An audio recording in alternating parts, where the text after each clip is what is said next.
مرحبا بكم أصدقائي. أما أن تنتصر أو أن تنتصر، ولا خيار آخر أبدا مطلقا مهما كان ومهما حدث. خليك مسيطر ومستمر، ويا جبل ما يهزك ريح. الآن أريدك تتبع الخطوات. إذا اتبعت هاي الخطوات اللي راح أقول لك عليها، قسما بالله العظيم وهذا قسم، ما تأخذ أقل من 100 من 100 فقط. لكن ركز واتبع خطواتي واحدة بعد الأخرى. أولا أريدك تمسح الماضي، اغلق باب الماضي ولا تنظر إلى الخلف. ثانيا شنو عندك المواد؟ 1 2 3 4 15 25 48 درس، ماكو مشكلة. كل شيء يتم السيطرة عليه. المطلوب تقدم كل ما لديك حتى تصل للهدف اللي تطمح له، صح ولا لا؟ هو هذا المغزى الأساسي. أريدك تخلي مصدر واحد لكل درس، لازم مصدر واحد. إذا عندك أكثر من مصدر، ضيف المعلومات من هذا المصدر إلى هذا المصدر، سواء تكتبهم على ورقة أو تشلع الورقة، بس لا تخلي أبدا بأن تدرس أكثر من مصدر واحد. يجب أن يكون مصدر واحد. بعدين أريدك تجيب ألوان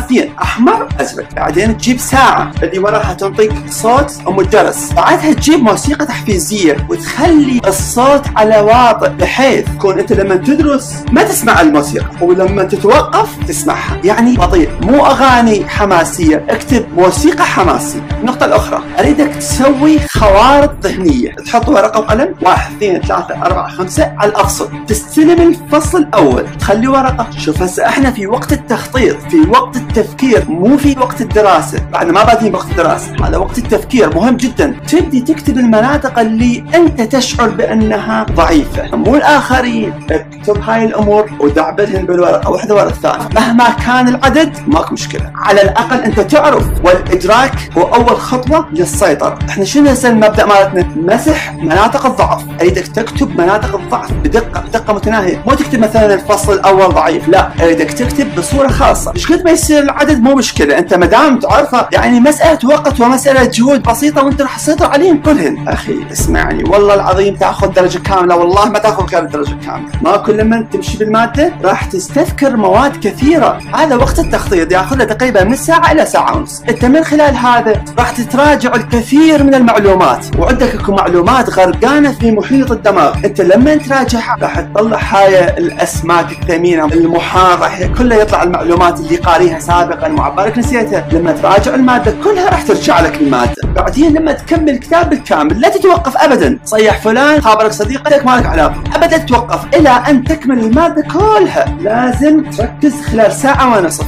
بدون اي انقطاع. كمل. ورا ما تكمل تغسل وجهك وتحضر زئيرك، حط الساعة امامك، توقتها على ساعة واحدة فقط، وعندك ورقة الأعمال هذه اللي كتبت بيها المناطق الضعيفة اللي أنت راح تمزقها تمزيق بدون أي انتظار. تجيك فكرة روح سجل الفكرة، بس لا تفكر هواي. تشغل الساعة وتضرب مناطق الضعف وحدة وحدة. ورا ما تكمل 45 دقيقة تاخذ نفس عميق، شهيق وزئير، مو زفير، زئير. الربع ساعة الأخيرة لازم تعيد بيها المادة، لازم. هذه الساعة إذا ضبطتها ضبطة قوية، والله العظيم إنتاجها ممكن يكون أكثر من أسبوع كامل من الدراسة غير المركزة. كل ما تكمل ساعة تجي تكتب لي 1 2 3 4 5 تكتب اياهم بالتعليق وأنا أرد عليك. قسما بالله إذا مشيت بهذا الشيء وأخذت 99 وش بيصير؟